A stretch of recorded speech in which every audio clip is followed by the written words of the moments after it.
9-year-old Isa has helped Wigan to win the 2016 Grand Final and played in the 2017 Challenge Cup final lost last year, and was 18th man as well in the World Cup Challenge, so didn't quite contribute there last year. And not bad for someone whose name sounds like a financial product. And he's been a pretty useful squad player over his period so far. So never a firm favourite, but never really letting anyone down either. And a player who's kind of got a chance now, I think, to solidify himself at the club is Romain Navarrete, who did you see the T-shirt on the he was wearing when Wigan announced the deal? No, I missed that. So vote Remain. Oh, brilliant. Yeah. Love it. So he signed a new 2-year deal to keep him at the Wigan club in the 3-year deal, to the end of 2021, which is, a big deal for a player who was on the outer at the back end of last season and has worked hard and shown commitment to playing the way that Wigan want him to play and putting in the work he needs to do to be able to pick up his minutes and his fitness and his impact in games, and he's certainly done that. So well done to all 4 of those. Not quite the re-signings that we're waiting to have confirmed, but I understand Gildart and Bateman are still in negotiations, and once those deals are over the line, I'm almost certain another deal in terms of an exit from the club will become announced as over the line as well. But we shall see. I wonder where he may be going and who it may be. I don't know. I don't know why I did a crap French accent there. But anyway. Monsieur Jean-Pierre, according to Sky Sports. Yes, there we go. So we shall move on and have some more news. Young forward John-Luke Kirby, 3 names, bit of a show-off, has signed a professional 2-year contract with Huddersfield. The 19-year-old, who is captain the under-19 side, follows in the footsteps of Sam Hewitt to be promoted to the first team this season. And Castleford Tigers, a final line in that came in today. Castleford Tigers have confirmed that forward Jesse Seni-Lefeo has signed a new 3-year deal at the club. So yeah, that's a lot of Super League news covered there. Yeah, it's a lot. Do you want to move us into the Championship? A lot of triple names there. Moving into the... Well, actually, shall we just touch on that before we go into the Championship? Right. Double barrel in your surname, yeah, seen as Posh. Double barrel in your first name, seen as not posh, isn't it? Yeah. Really, when you think about it. Billy Joe. Like, you always think of like Billy Bob and that sort of thing as like a kind of Hicks kind of name from, not Robert, Hicks in like, alcoholic, white job. trashy, yeah. White trash. Well, it's like the scene in Ted. It's the scene in Ted where they try and name all the white trash names, isn't it? Yeah, Jamie Lynn. Tammy Lynn. Yeah. That sort of thing, yeah. So there you go. So I'd say Jesse Seni-Lefeo is posher than John-Luke Kirby. There we go. I'm sure we could have some sort of posh off to determine that. Anyway. Hold on. We're not calling the show Posh Off. It's cruising with Jane McDonald, surely. Jane McDonald visits the nightlife hotspots. Anyway, moving on to a man who will be able to go and visit a nightlife hotspot to enjoy himself with a drink to celebrate is Featherstone Rovers boss John Duffy, who's signed a new 2.5-year deal with the club.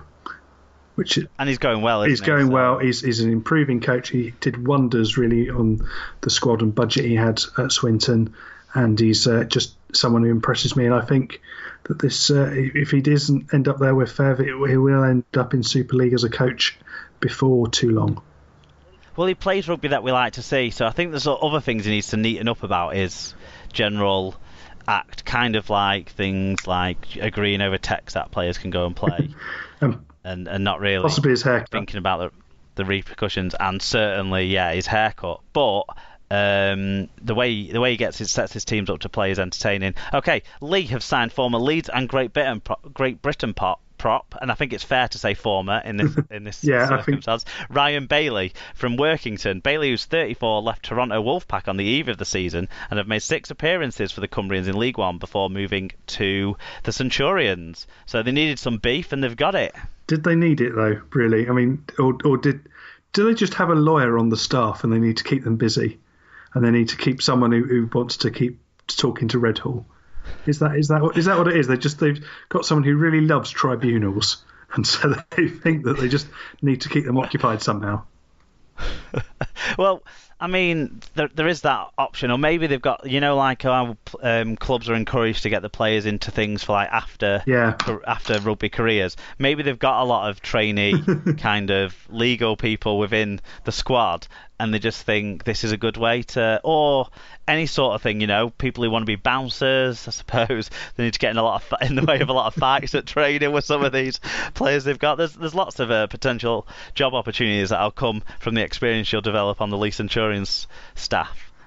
Okay. But yeah, sticking with sticking with Toronto Wolfpack departures, Halifax have completed the signing of Wolfpack fullback Quentin Laulu Tonga for the rest of the season following his release from the Wolfpack. So I think that's a good deal for Halifax. Definitely. It sounds like he was interested. It sounds like he was influential straight away in his first game for the club at the weekend. So landed on his feet in Halifax. And I think it's a sign of Toronto preparing for that next step up, that they're kind of jettisoning some of the players that got them there. They're kind of moving from being a championship side in League One to being a Super League side in the Championship, and this is one of those upgrades where they're gradually moving across. Yeah, and because he's never really played at that next level up, No, but he's been an absolute star at the Championship level, so he certainly could have helped him negotiate this season. But they've already brought in a replacement who can do the job at the next level up, haven't they? So that's fair enough. Okay. Featherstone, but back to Featherstone. They released Frankie Mariano for the remainder of his contract by mutual consent. Mariano arrived at the LD Nutrition Stadium ahead of the 2017 season, departed with immediate effect on the weekend, and I believe has signed now for Doncaster for the remainder of the season. So he's going to help their League One push. Just in time for a big game coming up at the weekend. That will be our League One game of the week. There we go. And Dewsbury have signed young Hull centre Cameron Scott on an initial 1 month loan deal. Okay, dropping down into League One, but not moving away from the Toronto Wolfpack departure lounge. York have re-signed, I suppose. It is really, yeah. Back Jake Butler Fleming on loan from Toronto for the rest of the season with no recall option available. Those who have been watching the footage of the York game at the weekend will see that he had number 3 on his back, and that's probably because he had number 3 when the squad numbers were first announced, before he went and played for Toronto and had a loan. I think he only played once for Toronto, had a loan couple of games at Bradford on loan, and then now he's back again, back at York. And there's no recall option, so obviously that signals the permanency of this deal, and it's to make room at the Wolfpack, which is some good shifting around from them, I suppose. It's just you could say they're shuffling the Wolfpack. There you go. Speaking of North American stuff, though. Speaking of North Americans, and the USA national team has appointed former Salford forward Sean Rutgerson. Is that right? Rutgerson as its new head coach, replacing Brian McDermott. Rutgerson, who is 40, played 74 times for Salford between 2004 and 2006. Also played in the NRL for the North Sydney Bears and Canberra. And he represented South Africa at the 2000 World Cup and moved to the USA following his spell at Salford, playing for the Jacksonville Axemen in 2009, when he's also been coach for the past 3 years. So nice to see them bringing someone through. Yeah, exactly. Promoting from within, and someone who's been successful and at the Axemen. So it's good stuff. And finally, people thought we might have missed it out, but we haven't missed it out. Hull Kingston Rovers centre Thomas Mins has asked to be. I think I've lifted this from the press release that was on the BBC website. It was covered similarly all over. He's asked to be heard and understood, as his club confirmed he failed a doping test after taking drugs on Mother's Day. Mins, who has been given a period of leave by Hull KR, said he took a banned substance on the 11th of March as he struggled with his mother's death. He tested positive after the Super League win at Huddersfield Giants a few days, I think it was on the Thursday of that week. Yeah, it was the Thursday after.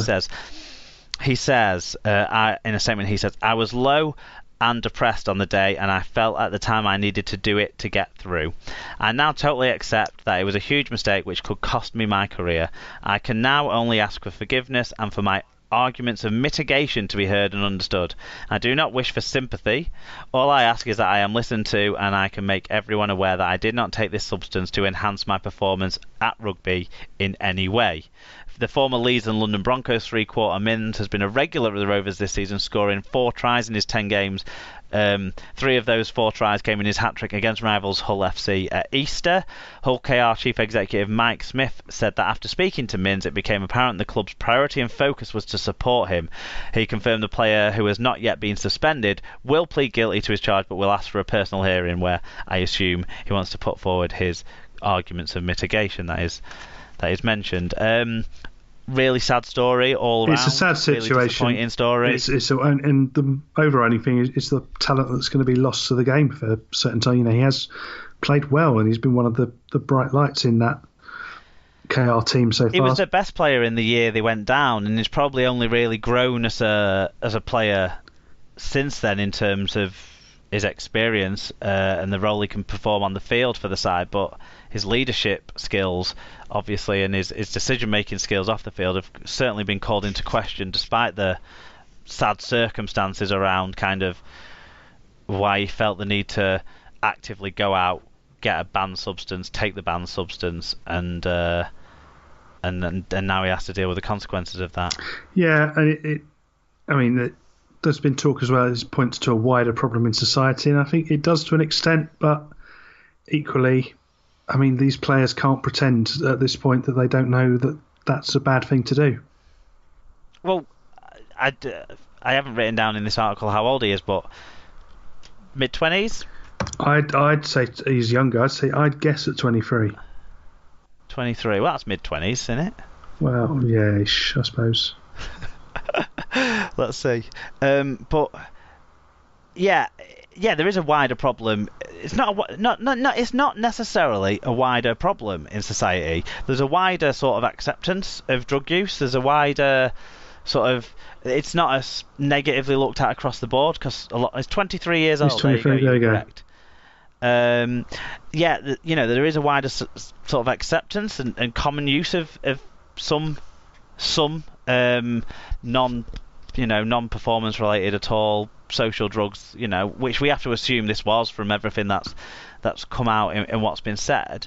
But at the same time, it's not become more more allowed in sport. If anything testing's increased. Yeah, testing's increased, and the awareness. Seriousness of the bans that have been handed down demonstrate that. There has been other cases of mitigation as well that have to be considered, and I think it's fair to consider it to some extent, but I don't think a player of 23 years old deserves to be getting off the hook, if I'm being honest and firm about it. Now, there's an argument to say non-performance enhancing drugs shouldn't be looked at in the same severe way as performance enhancing drugs, but there are effects that these non-performance otherwise he wouldn't have if they didn't have a purpose. Exactly. He wouldn't have taken it, and the purpose was to change his mindset, his mood, whatever.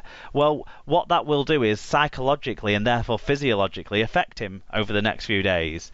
And it might not necessarily give him a boost on the pitch, but it could do. It could mean he's able to prepare for the game, whereas if he was suffering through depression but not escaping from it in this way, he wouldn't have maybe been able to mentally prepare for the game that week. So there are things in there that do benefit him from a performance standpoint, and I think it can't be just completely brushed away and forgotten that it can have positive effects on kind of things, as well as massive negative effects on your body and on your mentality and on your resilience to deal with things and all sorts of things, and I just wish he'd got the right sort of support and help rather than feeling he had to slip into this. And it reminds us, if much of anything, of the importance to address your demons and your concerns and do something productive about it and sensible about it. That's not going to, like he says, cost him a big part of his career, if not his entire career. Yeah, and it just comes back to it being sad and the waste. But again, he has made an active choice to do this. It's not something that you just, it's not just doesn't get posted through your post box straight away. So he has made an active choice, and that is a bad active choice. And as a result, he is going to face the consequences of that. Yeah, I mean, all the best to him in terms of getting his mental situation together and coping with the loss that he's had to cope with, and doing it in a much more constructive way for himself, but away from professional